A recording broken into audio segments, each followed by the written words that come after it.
wonderful introduction. I'm honored to be with you today. The brigade is special to me. I've been on tour with some of you in this room multiple times. Last time we were at Gettysburg touring was 2019. I came and spoke to you in 2002. And my very dear friend, and one of the reasons why I'm here today, Colonel Rick Iserman, of course, is your historian of the Texas Brigade, reactivated, a real mentor to me and someone I've known for more than 30 years. So I'm just honored to be along with you talking about a subject that is a favorite of mine, which of course is the Battle of Gettysburg. So we're going to talk about the attack on Little Round Top. So Mr. Pittman talked about the 1st Texas today, and he covered some of the things over at Devil's Den, and I'm going to cover the attack at Little Round Top with the 4th and 5th Texas. And we're going to talk a little bit about where they started from, how they got there, what are the circumstances of that attack. We're going to go over that assault, and then we're going to talk about the histories of 4 men of the Texas Brigade that made that attack on July 2nd, 1863. And they are the 4 men that are on this screen. 3 of them are from the 5th Texas Infantry Regiment, and 1 of them from the 4th Texas Infantry.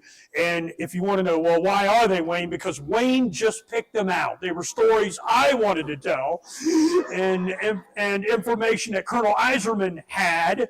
And so they were some favorites of mine. We could have picked out a lot of Texas soldiers to talk about for the 4th and 5th Texas here today.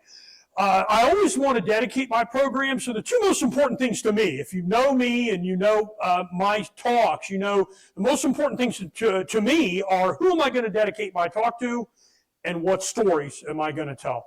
So today I would like to dedicate my talk to one of the men that got me in this position I'm at today. One of my mentors, a 5th generation Texan by the name of Colonel Samuel Filoka. Sam Filoka was the historian for Civil War artist Dale Gowan. And you have a Gowan print right over there.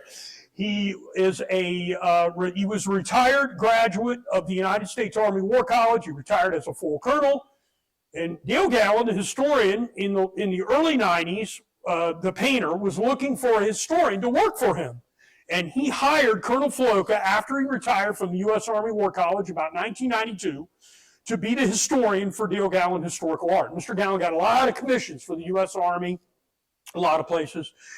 And he got so many commissions one year that he went to Colonel Filoka, his historian, and he said, I want you to work on all these prints. Well, I'll tell you, Colonel Filoka wasn't having that. They were men of the same age, generation older than me. And so he told Mr. Gowan, I'm not working on that. Now, this was his boss. And his boss said, well, who can I get to help me with the history of some of these prints? He said, you call that young man Wayne Motts, and he'll help you out. And so I got my first history job on a recommendation from Colonel Filoka, our 5th generation Texan, a native of Temple, Texas.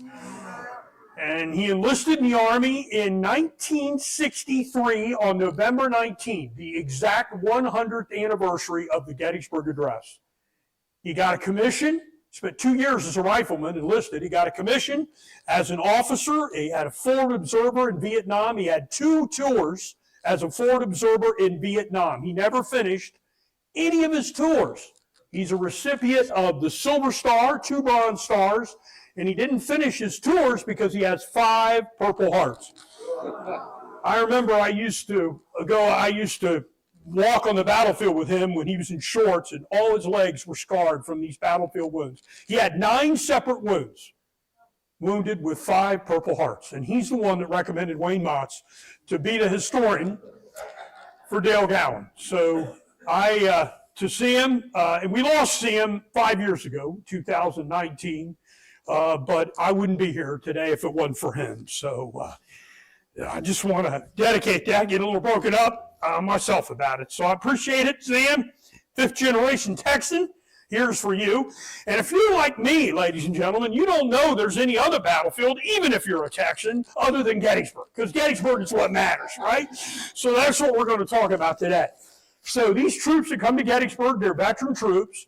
Robert E. Lee, of course, comes to Gettysburg July 1st, 1863, and he fully wallops the Union Army on the first day's battle. The Union forces are driven back They're driven through the town of Gettysburg. They take position south of Gettysburg, and Robert E. Lee will fight on July 2nd and 3rd. Next to the word audacity in the dictionary, it should say Robert E. Lee. Should have his name next to it. He never met a place he didn't like to make an attack. He never met a place where he didn't like to go on the offensive. And we know when he needs to go on the defensive, like around Richmond, he will do that. But his natural inclination is to take the offense. And on July 2nd, after he beats the Union Army on the 1st, that's what he's going to do. And he's going to come up with a plan of operation that is going to involve his senior lieutenant, all of you know him, General James Longstreet, and troops which will involve the Texas Brigade. Now, Longstreet's troops are in the rear of Lee's column. They're not up on the battlefield, as was mentioned here, for July 1st. They're going to be involved on July 2nd, 1863. And what we're going to talk about for the Texans, for their battle, they're involved only on a single day of the action, on the second day. Some of Longstreet's men are involved in multiple days of the fighting at Gettysburg. But Longstreet's troops come up onto the battlefield, and they're going to take position just west of Gettysburg for the fighting on July 2nd, 1863. Robert E. Lee's going to send out reconnaissance teams. He's going to check where the Federal line is, and he's going to make a determination that he's going to make a main assault against the extreme left of the Union line. That's the right of the Confederate line, and he's going to use two of Longstreet's 3 divisions to do that, about 14,000 soldiers, of which the 1,700 men of Robertson's Texas Brigade are going to be part of. Longstreet will be the man leading this main effort against the right of the Confederate line against the left of where the Federal line is, and General Ewell, Richard Ewell, will lead a demonstration up on the northern end of the Gettysburg battlefield. On the morning of the 2nd, Robert E. Lee is at the Lutheran Theological Seminary, and he's having a meeting with multiple commanders there, including James Longstreet. While Longstreet's troops have arrived on the battlefield, you heard Mr. Pittman talk about the Berryman brothers when they talk about when they arrive over at Cashtown, and then they come over to Gettysburg, and they take position on the western edge of Gettysburg. This is a Google map of where they would be. So right down here is downtown Gettysburg. And I put this little spot up here because we're going to talk about it. The inn at Herr's Ridge. Herr Tavern, Frederick Herr, had a tavern on U.S. Route 30, which is the route that Longstreet's men came to Gettysburg on, coming in from the west, heading to the east. And they will stop along this ridge line and deploy here. Now, this is a nice, neat map. What you need to understand is Lafayette McLaws and John Bell Hood, 2 of Longstreet's 3 divisions, 14,000 men, they're going to take up miles of space. Even in a line of battle, they're going to be huge, huge groups of soldiers. So Robert E. Lee will come up with a plan, and that plan will have Longstreet marching everybody down here to the south end of the battlefield. And that plan is not going to include Little Round Top, because this reconnaissance team tells Robert E. Lee, there are no troops there. Now, they were wrong about that, but all of Robert E. Lee's planning is that there aren't any troops down there at Little Round Top. So when you get down here to this end of the battlefield down here, General Lee wants Longstreet, including the Texans, with Hood and McLaws, to simply sweep up what they call the Emmitsburg Road. This is the road right along here, right in here is where that is. So Little Round Top is sort of an afterthought. It doesn't look like it's going to be the main target. And General Longstreet's soldiers, with Hood in the rear of this column, McLaws in the front of where this column is, are going to start marching right around 12 noon. Mr. Pittman talked about that in his talk on July 2nd, to come down to this part of the battlefield. And very few people actually know where this march took place. Very few people see where these soldiers are. When you go to Gettysburg today and you go look for where the Texas Brigade is, the place you're driving to is Little Round Top and Devil's Den. That's what you're looking at right there. But very few people, even in this room, could say, where did the Texans start at? Where did they march through? How did they get in position over there? Some of you have been in the line where they started with me. We're going to see that in a little bit, and where they walked across for this attack on July 2nd. But I brought some slides. I don't know if anybody's done this, but I brought some slides to show you where the Texans actually started at about 12 noon on July 2nd, 1863, and some of the men we're going to talk about. And they get in a march to come down here to the southern part of the battlefield. Now, they realize, ladies and gentlemen, that they can be seen from Little Round Top, so they actually have to turn around and make some maneuvers, which is going to eat up an awful lot of time on July 2nd, 1863. So this march probably starts around noon on July 2nd, and it's not until 4 o'clock in the afternoon that Longstreet and the Texans are going to make their assault down at this lower end of the battlefield. And they're actually going to pass right through the farmstead that Dwight Eisenhower bought and later retired from. If you go down to the Eisenhower farm and you see it today, which is a National Historic Site, you can rest assured that Hood's division went right through it, including the Texans. They went right through this property on July 2nd, 1863. And I took a couple shots of this. So here's up at Hers Ridge. That's right up here on the corner of US Route 30. You can drive in a car on that today. And right here on this reverse slope on the right-hand side of this image is where Hood's Texas Brigade would have been lined up. The left of this would have been over here along US Route 30, and the right would have stretched all along here. Robert E. Lee probably got his first view when he arrived at Gettysburg on July 1, probably up on this ridgeline right here. So this is just west of the Lutheran Theological Seminary. And here's what the original tavern, you can stay, it's a bed and breakfast today. You can stay in the original tavern, and today it's had a lot of additions. So this is what it looks like today. But if you go up there, you can actually pull in the driveway, look around. You can walk over behind that. It's on private property day. None of this that I'm showing you, till we get over to where the Texans step foot off of, none of this is government property today, unless you go through the Eisenhower farm, which is government property. So this is the approach route of the Texans. They came right over here behind, right through where the Eisenhower National Historic Site is located, up onto the Emmitsburg Road, up here where I'm at. Some of you have been up near this with me. I'm going to go back to this map because I want you to see this. These troops get up here opposite of where Little Round Top is. Longstreet has his headquarters down here, and when they are marching up to get up to the slope to look over to the Union line, General Longstreet is at the head of this column, and he's there with General McLaws, and General Longstreet said, "How are you going to go in?" And General McLaws said, "It depends on what's in my front." And Longstreet said, "There's not going to be anybody in your front. There's not going to be anybody there." And boy, they march up here to the top of this ridge line, and they realize that there are Union soldiers that have moved off of Little Round Top in front of or just west of where Little Round Top is. And now, if you're a Texan, you're in Hood's division, you got to march down to try to find the end of this line. The reason why John Bell Hood, the reason why the Texans are this far down at Gettysburg on the right of the Confederate line is they want to find the end of it so they can strike the end of where the Union troops are. And by the way, the end of that line, they don't know it until they get down here, but the end of that line's in Devil's Den.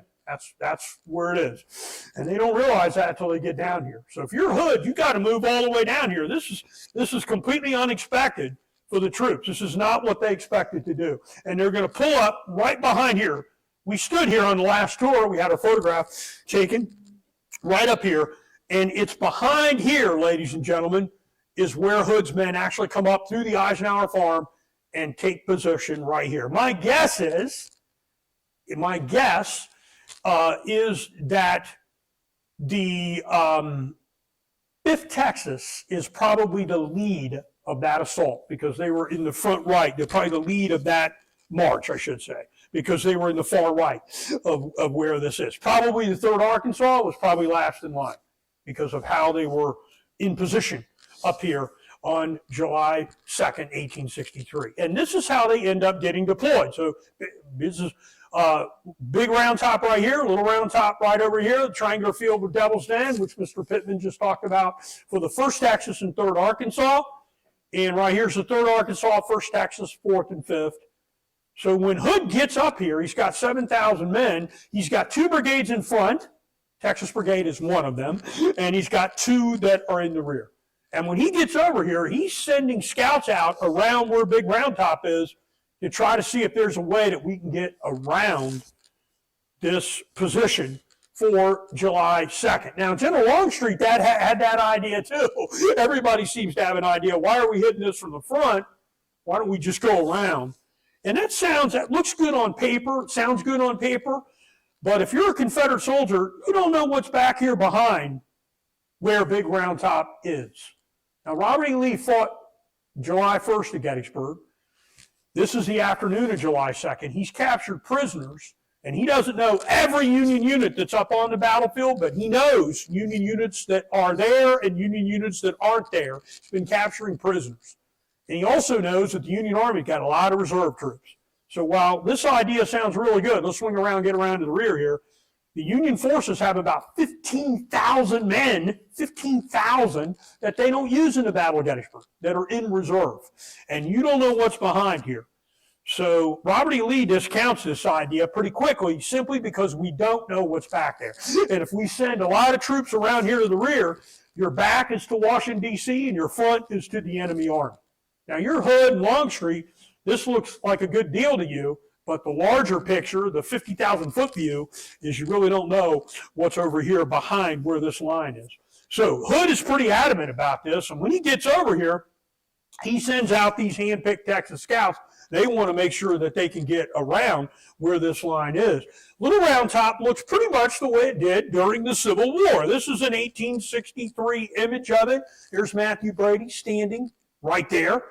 Matthew Brady and his photography teams came on the battlefield just a couple weeks after. The earliest photographers are on the battlefield only a few days after the Battle of Gettysburg. So we have images right after the battle. There's Big Round Top over there. Here's the western slope of Little Round Top, which has been all cleared off. But this looks pretty similar to the way it looked at the time of the battle. And then there's an image up here, which will show you the ground that the Texans are going to have to attack for July 2nd, 1863. This is what it looked like. Here's Matthew Brady down there again. See him? Way down there? He gets in his own picture. Matthew Brady, this is when your photographic assistants took the picture. You put your name on the picture even though you didn't take it, okay? So Matthew Brady is sitting right down here. Here's one of his assistants. This is an incredible picture. You can go on the libraryofcongress.gov, loc.gov, Library of Congress. You can download these high-resolution images, and you can blow them up, and you can look at them. And if you look at this close enough, you can see the artillery caisson ruts in the ground right here, where Union artillery went over Devil's Den, if you look at it really close.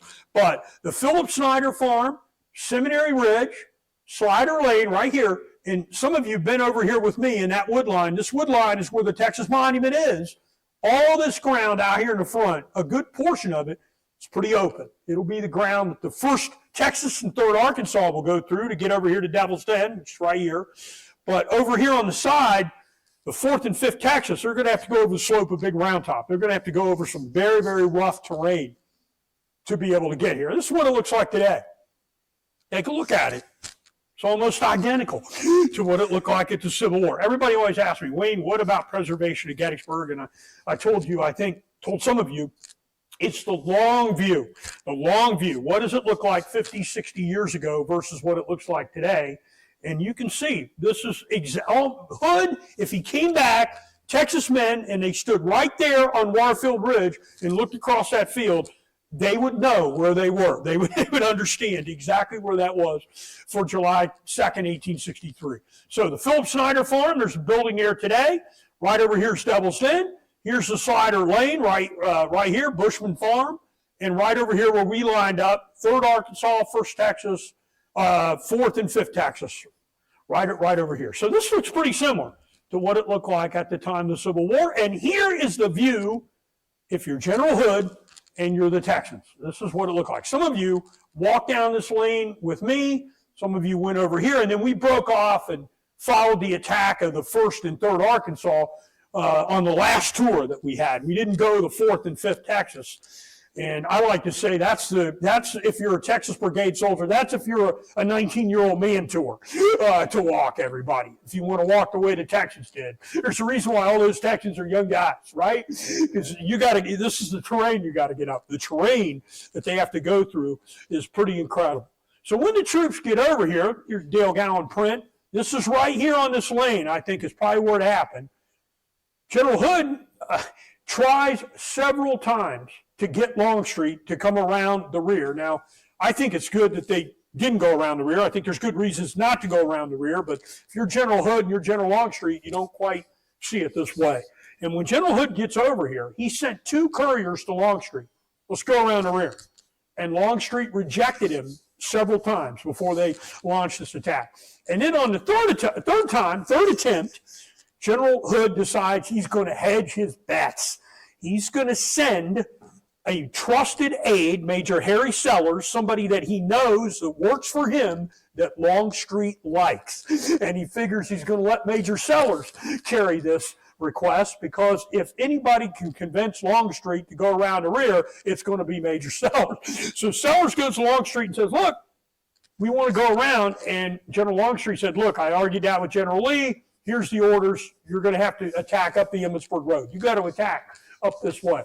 And when that happened, General Longstreet rides up himself, and General Hood talks to Longstreet, probably right on this lane, right around 4 o'clock on the second day of the battle. All the Texans are lined up. All the Alabama soldiers are lined up.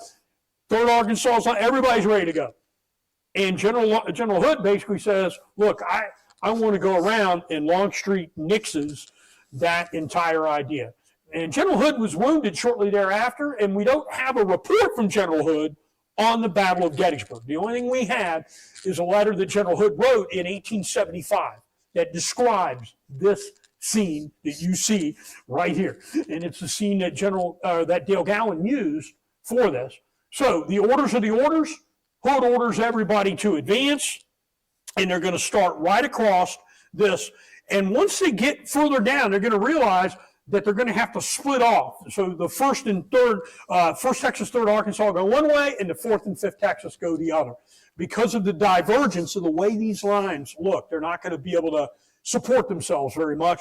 General Hood is wounded, and I've had some of you down here on the Slider Lane. This is probably where General Hood was wounded. We have a letter from Jerome Robertson that says that Hood was wounded in a lane encased by 2 stone fences. There was stone fence on this side of the Slider Farm Lane. And I should tell you, by the way, that the Park Service has rehabilitated this house, the Bushman house, Michael Bushman, and this house, the Slider Farm, and you can go on rec.gov and stay in it like a B&B. So for those of you that had relatives in this attack, you can rent these 2 farmhouses and you can go and stay there. It's my understanding that the bookings are way booked up, that there's a lot. But they've been making these 2 farms available for you to stay on the battlefield. So if you had a relative down here and you want to stay in these farms, this is great. Go right out your farm, and there you are, right there, where these troops fought. So the Park Service has done a wonderful job rehabilitating these. And these houses stood empty.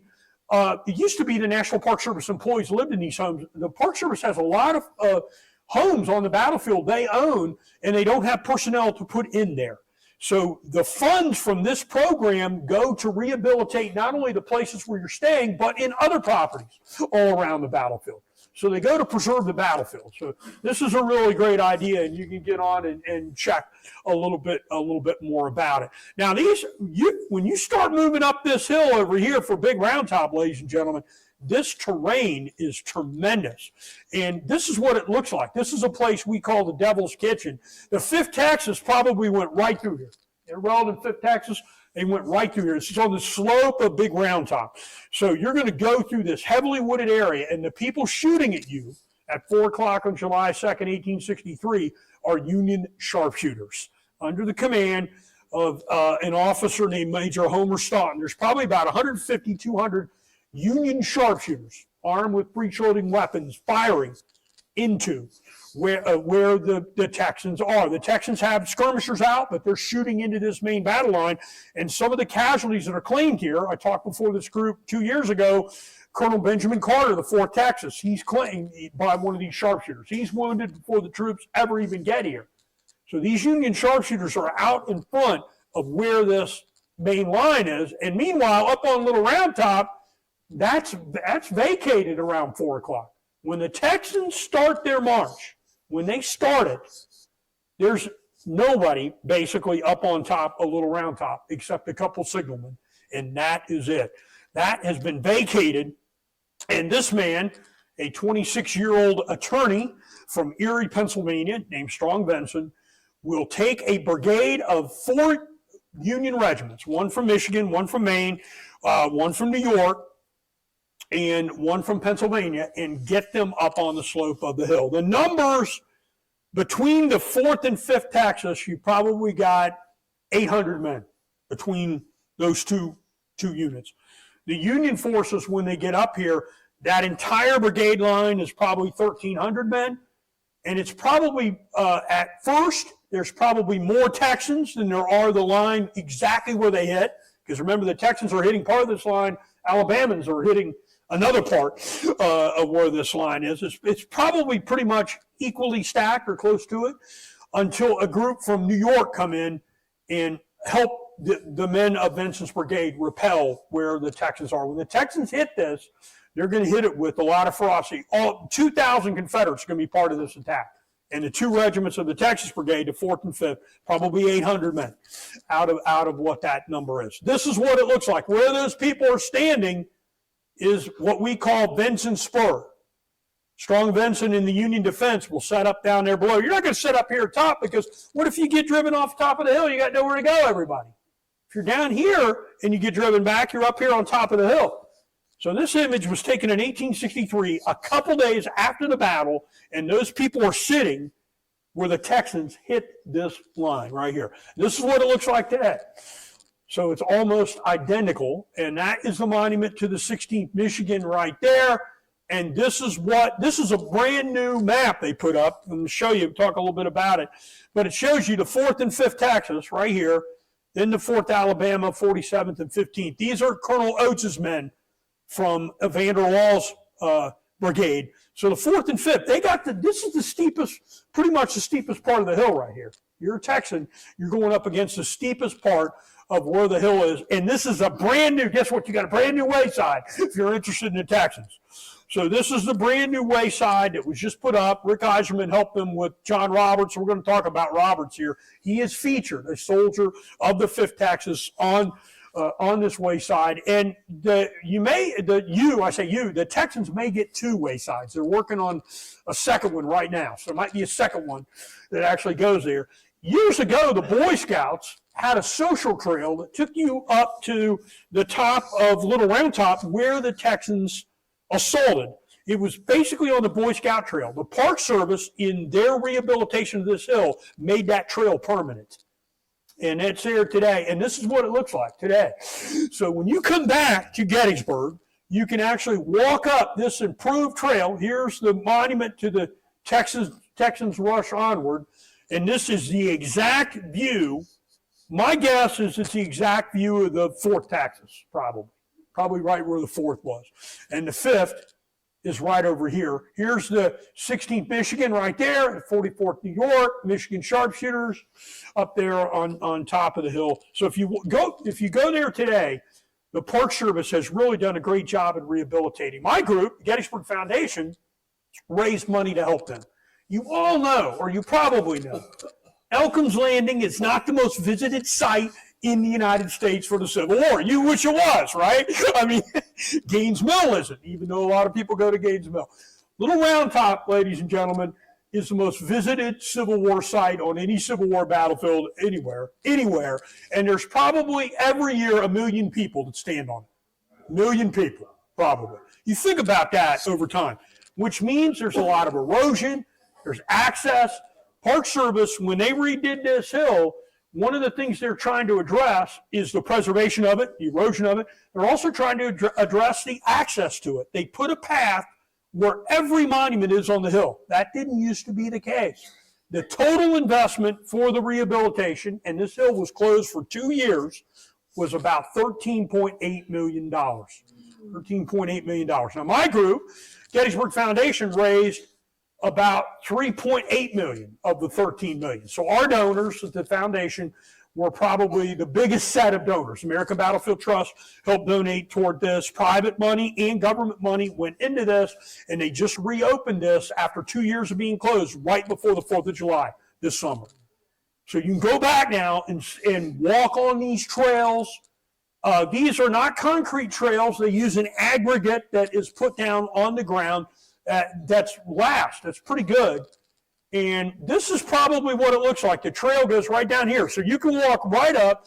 And my guess is you're going to be right on the right of where the 4th Texas is, probably the left of the 5th Texas when you come up here. I drew a little arrow in. This is Wayne Motts' imprecise flank movement of the Texans coming up the little round top. At 4 o'clock, they leave that. They march over this heavy terrain. They're under all that Union sharpshooter fire from the Verdun sharpshooters, and they get down to the base of this hill. And meanwhile, Strong Vincent has brought these 1,300 men up here to the crest of where this hill is. This is the right flank of this attack on Little Round Top, and the 16th Michigan Infantry is the one that's going to man it. Now, that unit's got only about 300 men, a little less than 300, against these Texas regiments that have 400 men apiece. So they're going to pretty much outnumber where they are. Despite that, the Texas men are going to start rolling back portion of the Union line. One of the Union commanders apparently thinks that he's got an order to withdraw. So some of these men in 16th Michigan start moving back.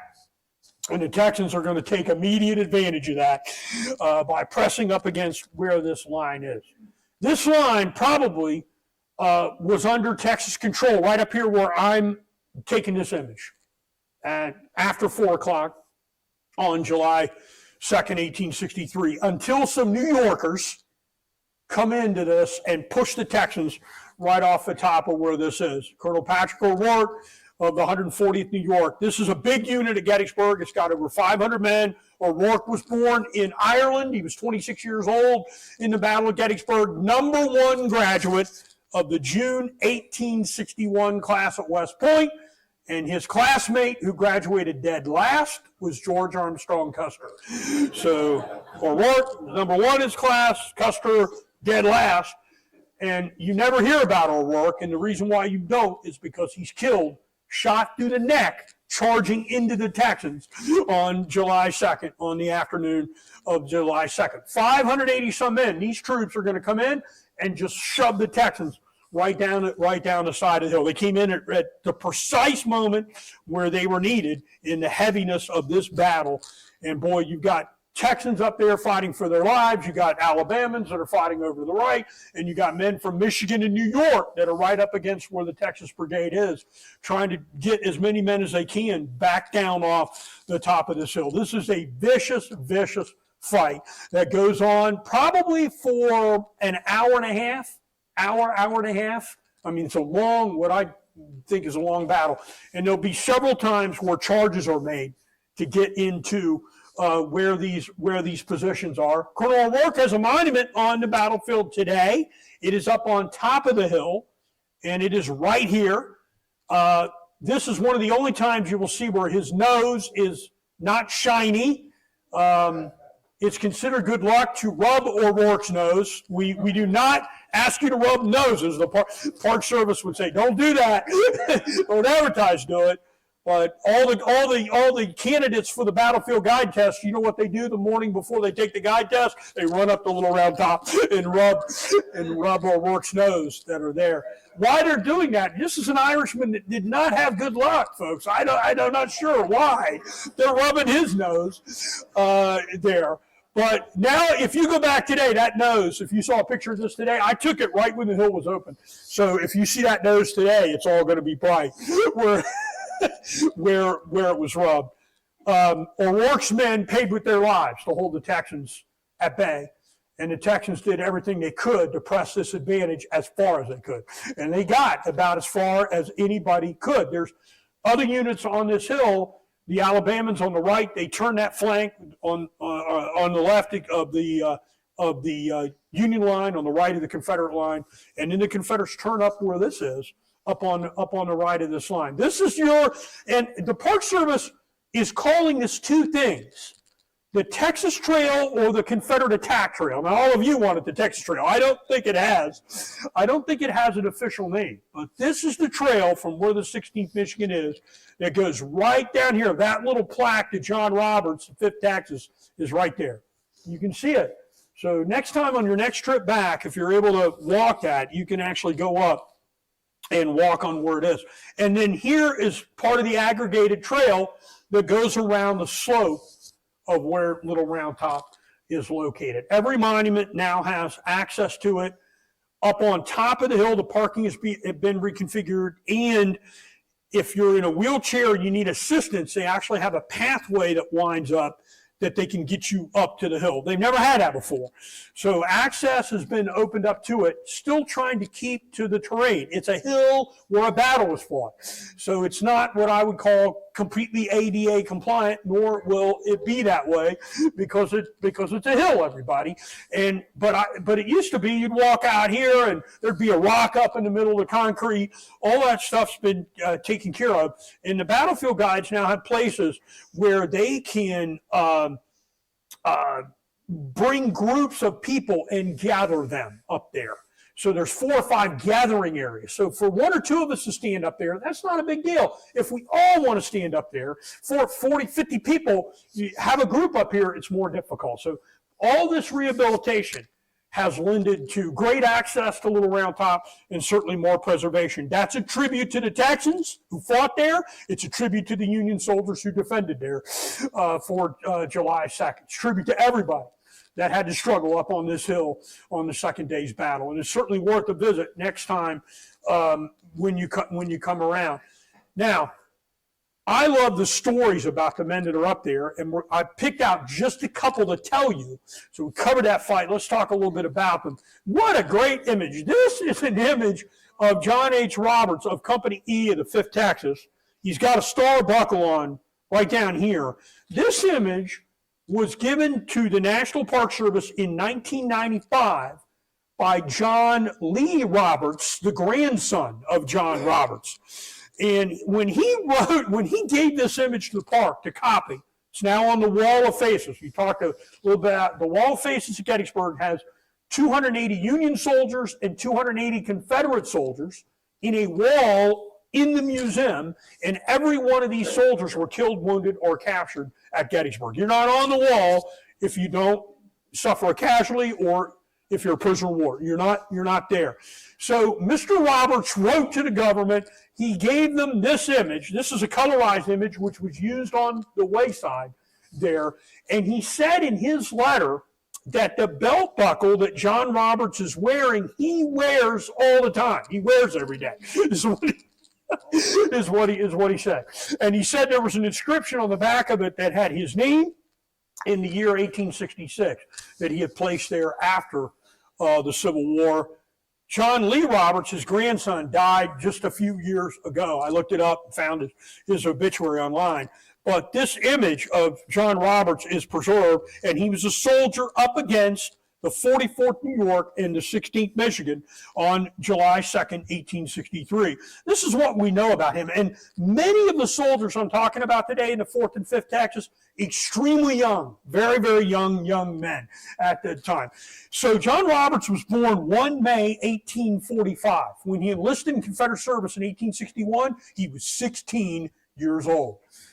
He's only 18 in the Battle of Gettysburg. His family, he was born in St. Augustine, Texas. He moved to Washington County, Texas in 1859. And his father, some interesting things about his family, which I'd love to confirm. This is his father, who was born in 1818 in Louisiana.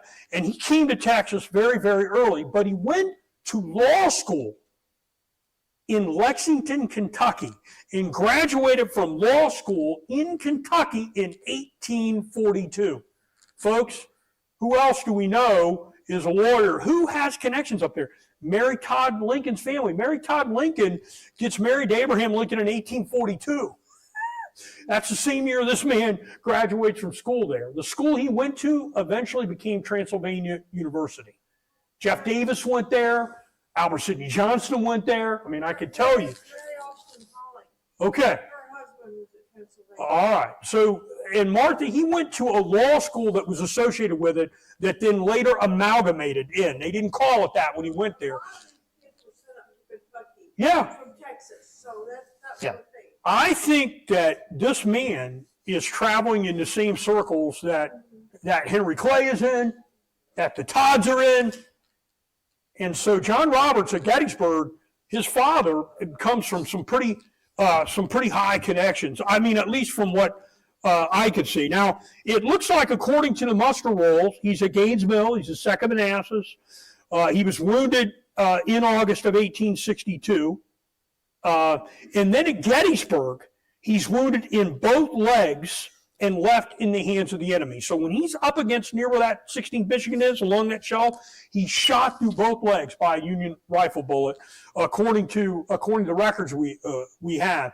And according to Mr. Roberts, his grandson, the family history was that he was lying down below the rocks, and Union soldiers saw that he was in peril, crawled to him, and with rocks around him, build a little fort around him. Is what it says. And then according to Mr. Roberts, the grandson, he shared tobacco with the Union soldiers that stayed there with him. So he's captured very, very early. He's either captured on the evening of the 2nd or the morning of the 3rd. So he's captured very early.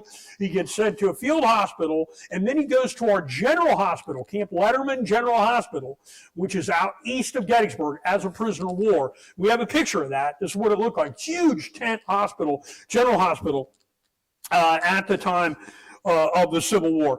And he's going to recover from these wounds. He becomes president of the Hood's Texas Brigade Association in 1912.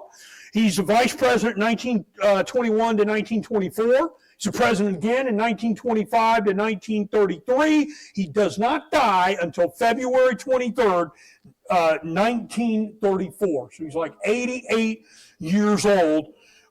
He's just short of his 89th birthday when he dies. He wrote a letter to a lady that was in the Daughters of the Confederacy, and he said in 1925 that there were only 4 men left in his company, only 4 men to survive that. He was a farmer most of his life after the American Civil War. He gets married in 1873. Here's a great image of he and his wife. And then when he dies in 1934, the last 20 years of his life or so, he's in Galveston, Texas. So he's actually buried in Galveston, Texas, at the Galveston Memorial Park there. So this, to me, an interesting story, because here's a guy that is wounded. It looks like the Union Army actually comes out to try to help him that are out there for July 2nd. Member of the 5th Texas, K Company, 5th Texas Infantry Regiment, or E Company, 5th Texas Infantry. This man is well known, and I picked him because we're in Huntsville, Texas. J. Mark Smither became a district judge right here in Huntsville, Texas. He's a sergeant major of the 5th Texas. Great image of him. And here's the belt buckle, sort of exactly like, we didn't see the full view of it like we saw with Roberts, but with Smither, we can see that. He's born January 7th, 1844. So that makes him, at Gettysburg, 19 years old. It makes him 17 when he actually goes into service. He's born right here in Huntsville, Texas. He enlisted 17. He's at Gettysburg at 19. And some of his letters, 38 items that he has, are here at Sam Houston State in the library. So a lot of his letters are around. His father was from the state of Virginia and then moved to Texas very, very early. His father was a major in the Texas Provisional Army. His father died in 1853 in Louisiana of yellow fever on a return trip in business from New York. And Smither's mother remarried a man, and in 1860, according to the information I had on the census record, they're living here in Walker County, Huntsville, Texas, J. Mark Smither, with his mother and his stepfather, Erasmus Wynn. And I looked him up in the census, and it's tremendous. His stepfather had $26,000 of real estate, $54,800 in personal estate. His mother, now this is his mother, so his mother had inherited money. His mother had $11,000 in real estate and $56,000 in her personal estate. They had $148,000. Husband and wife, stepfather and mother of this man fought at Gettysburg in Huntsville, Texas in 1860. And today, what's that worth? $5 million. It's $5 million. Now, many of these, or much, I think, of that wealth are going to be from enslaved persons. You can look up the slave index, and you can see that. But Smither he's an interesting person in Texas Brigade. He is slightly wounded at Chickamauga in the head, but he is with them in every major action the Texas Brigade is in throughout the entire American Civil War. There's very few people that can actually say that. He becomes acting sergeant major of the 5th Texas. He's an original member of Company D of the 5th Texas, which comes from Huntsville. He becomes acting sergeant major of the regiment. And then he becomes a sergeant major in November of 1862. He's slightly wounded at Chickamauga, and he surrenders at Appomattox. He goes through the entire war with the Texas Brigade. How he survived that, I don't know. He's elected as a judge here. He becomes a judge of the 12th District, and he dies in Huntsville when he is 81 years old on June 4, 1925. So Robert's living to be almost 89. Smither living to be 81, and I wanted to put him in because he's buried right here in the Huntsville Cemetery. I got off the plane yesterday from Houston, right? I'm driving up here. How does your speaker know that he's in Texas? Because he passes the biggest monument to Sam Houston he's ever seen in his whole life, and I wouldn't expect that Sam Houston would have a little monument, right? I'm driving by. Holy cow. You can't miss that, can you? So I actually didn't, my first thing, go over there to see that. I went to the cemetery because I break for all dead people. I stomp in for all dead people. And so I took, here he is as a post judge. So I took this picture yesterday. So there you go. I just put him on top. So everybody says, Wayne, send your talk. I'm always tinkering with it at the last moment. This is a picture of his grave over at Oakwood Cemetery. This is where Sam Houston is buried. A couple other members of the Texas Brigade, they're buried over here for those of you that have gone on. But I went into the cemetery, and I'll bet you there are 6 Smithers plots in the cemetery. I mean, they're everywhere. I mean, it's not just his, but it's a very, very common name, I guess, for here, well-known citizen of the area. But there was a Smither Revolutionary War veteran. Okay. In Texas, so Probably traces back to that. Yeah, probably traces back to that line. Anyway, I just took that yesterday, and here he is buried in Huntsville, Texas. Let's talk about John Stewart. He's the only one I have for the 4th Texas. I picked 3 from the 5th and 1 from the 4th. Stewart, interesting character. So he's born in 1842. That makes him everybody 21 at Gettysburg. He's the oldest one of the guys that I'm sort of working with on this at 21. So you just heard how old the other folks are. He's born in Alabama. And his father came to Texas. In the 1850 census, the family is in Louisiana. So he comes to Texas sometime after 1850, before the American Civil War. He enlists on May 7, 1861. So he is 19 years old when he goes into Confederate service. Company H, 4th Texas Infantry Regiment that's there. And he's at Gaines Mill. He's wounded at Sharpsburg, but returned to duty there.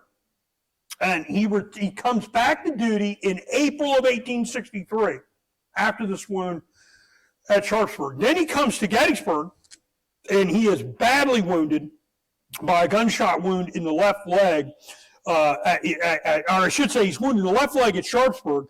He is badly wounded by a gunshot wound in his right knee. So he got wounded in the left leg at Sharpsburg. He recovers from that. Then he gets a gunshot wound in his right leg and knee right on that slope. And according to the accounts, he got very, very close to where the Union position is that I showed you. Unfortunately, this will necessitate the amputation of his right leg on the thigh. Hence why that image, he has a crutch that is in the image. He is a prisoner that goes to City Point in exchange, and he goes back down to Chimborazo Hospital down in Richmond. If you are wounded badly enough, as a Confederate soldier, the Union Army doesn't want to keep you. If they think you're not going to go back into service, they want to make sure they put you off onto where the Confederates are. So a lot of these men get exchanged, and this is a model of the hospital. Chimborazo Hospital, a huge hospital down in, I mean, you can't believe the thousands of people that went there at the time of the American Civil War. He actually applies for an artificial limb paid for by the government and gets it. So the Confederate government, and Rick Eiserman has researched all this, so I can't take any credit for doing any of that original research, but he got an artificial limb from the Association of Relief of Maimed Soldiers in Richmond. And then, of course, after the war, when the Confederate government's not there, he's going to have to come up with his own money to get this, unless they can get through a Confederate pension. A couple of these men do get Confederate pensions. Confederate pensions are based on need, though. So if you had money, you didn't get one, regardless of your wound. It was based on your economic situation. But he survives the Civil War. He dies in 1885, and he's buried in Grimes County, Texas. This is his grave today. That's there. So, yeah. And the last one we're going to talk about, which is one of my personal favorites because of the story that we have on him. We don't have a wartime image of him. I wish we did. Is Mark Anthony Hubert of Company K of the 5th Texas. What an interesting story. So he's born in Putnam County, Georgia. He's actually born in 1836, so that makes him older. So he's the oldest guy we're going to deal with here today, not the one we just talked about. And he's going to move in 1858, and his family settles in Polk County, Texas. And in the 1860 census, he is a farmer, planter in Polk County, Texas, with a real estate value of $42,000 and a personal estate of $28,000. Once again, economic situation really pretty good. At Gettysburg, he will be wounded at Gettysburg by a ball just above the knee that exited his hip. So the bullet comes all the way straight up his thigh, comes out of his hip. But he says that he's doing much better. We actually have some interesting information. He joins the service in 1862. He's wounded at Gettysburg. He's captured at Gettysburg. And what's really interesting about him is he actually goes to the George Spanger Field Hospital. Most of these Texans, I can't tell you, I don't think anybody can, which hospital in Gettysburg they went to. So they went to a field hospital first, and then if they recovered enough, they went over to the General Hospital, Camp Letterman General Hospital, which I showed you a tent picture of. But there's field hospitals all over the battlefield. When Robert E. Lee retreated, he took with him the wounded that could go out with him in an ambulance wagon train. Went on the Chambersburg Pike, from front to back, that ambulance wagon train of wounded men Lee took with him was 17 miles long, front to back. He left 5,000 Confederates in Gettysburg because they were so badly wounded, he either couldn't lead them or they were prisoners of war. So 5,000 of these Confederate soldiers are there at Gettysburg. They don't go out in the general retreat. And there are 21,000 wounded soldiers in Gettysburg, 5,000 of which are Confederates. The population of the town, 2,400 people. It's 21,000 wounded people to take care of. There are 100 field hospitals all over Gettysburg. Hubert gets sent to the George Spangler Farm, and this is the location of it. So the visitor center is here today. 4 is Pickett's Charge. 3 is the Peach Orchard. 2 is Little Round Top. So this is where Hubert is wounded. He gets taken to 488 Blacksmith Shop Road, ladies and gentlemen, which is the 11th Union Army Corps Field Hospital, and it's owned by the group that I work for, the Gettysburg Foundation. It's privately owned. It has been beautifully restored there. And I got interested in how many Confederates are over there. I was flabbergasted. So the hospital has about 1,800 wounded Union soldiers there, and according to one of the commissions that was working out there, one of the benevolent commissions, 100 of the men in this hospital were Confederates. Now, we don't have a complete list of who they all are. What we know about them is 40, I came up with 41. Ron Kirkwood, who has written a book, we'll talk a little bit more about that here in a second, has a list of 46. And most of these, there's no official listing.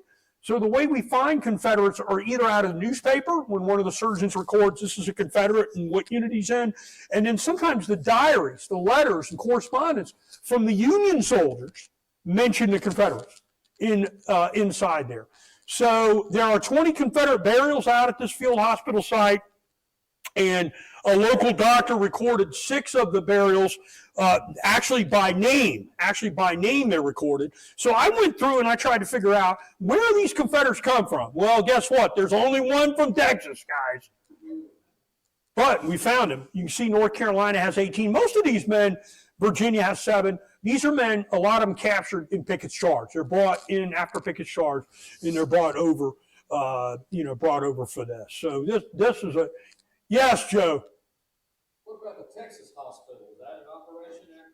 Well, they don't have, at Gettysburg, I know down in Richmond, they had troops segregated by hospital by state. But they've got a marked Texas hospital on the Gettysburg Foundation. Where is it? I'd like to see that. About,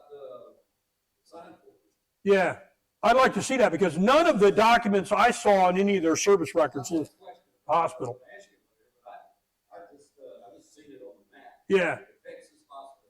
I'm not sure about that. I'll have to look into that. But the service records don't list what hospital. The only way we know that Hubert is in this hospital, and this is what it looked like before the foundation bought it, everybody. In 2008, this barn, the house and the summer kitchen, it was 160 some acres during the Civil War. Today it's about 80 acres.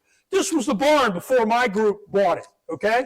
We paid $1.8 million for 80 acres, and then we put $3 million in it.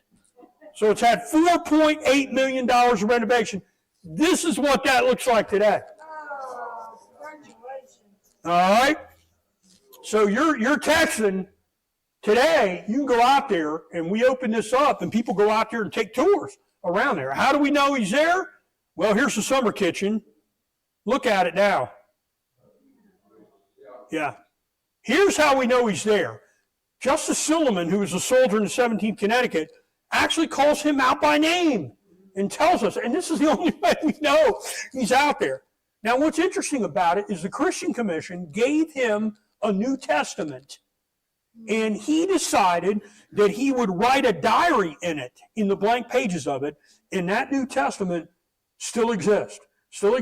And for 2 months, from September of 1863 to November of 1863, he records his time in the hospital.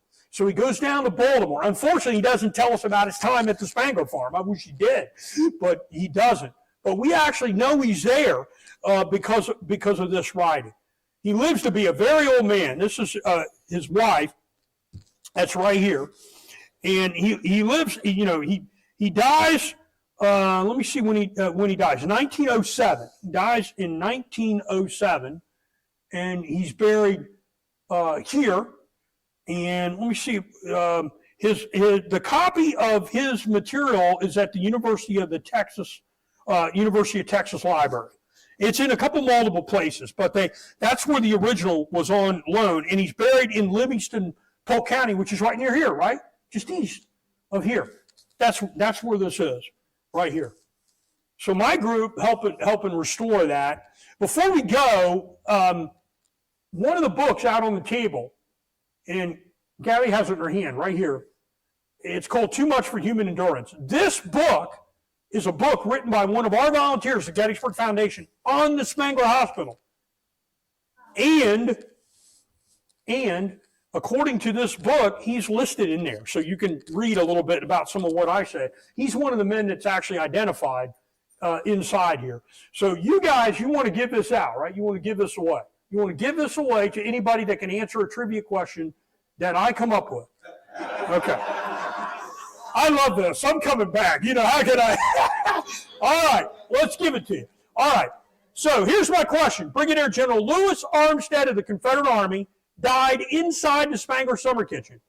He is the highest ranking officer to die at the Spangler Farm. He commanded Pickett's division, one of the brigades, in the attack for Pickett's charge on July 3rd, 1863. He was mortally wounded, and he died inside that building that the Gettysburg Foundation owns on July 5th, 1863. He's buried in Baltimore, Maryland. Did you know that he was a major and for a few days was the commanding officer of one of the units in the Texas Brigade? Did you know that? Louis Armstead died in Pickett's charge, commanded one of the regiments. Hold on. All right, right here, she said she'll give this book away. You don't get to qualify to win. Yeah, does anybody raise your hand if you know the regiment? Anybody know the regiment Louis Armstead was commanding officer of the Texas Brigade? You were, what? Was the 4th Regiment? Nope, not the 4th Texas. 5th Texas. Give the man the book. He just got it. 5th Texas. Yes. Yeah.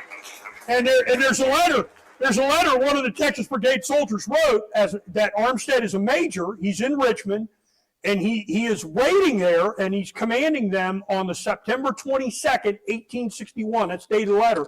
And then he gets promoted to colonel of 57th Virginia on the 26th of September. So he's only with the Texans like a week. And you know who takes over? You know who takes over as colonel of 5th Texas? Very famous guy. Well, Hood may be later, but he's not Armstead's replacement. James Archer. James Archer, who's captured the Battle of Gettysburg, and they share a common lineage. Everyone, so I'm just gonna leave you with this. I love these stories. These stories are worth telling. We sit here today. We had a great lunch. We have, everything we do here. I got on a plane. I flew down here. I'm in a nice hotel. What creature comforts? You're a soldier in the Civil War, blue or gray. You're sick. You're hungry. You're tired. You're lonely. You miss your family. You've sacrificed in words that I cannot tell you what that means. I have never been there. Doesn't matter whether you wear blue or gray.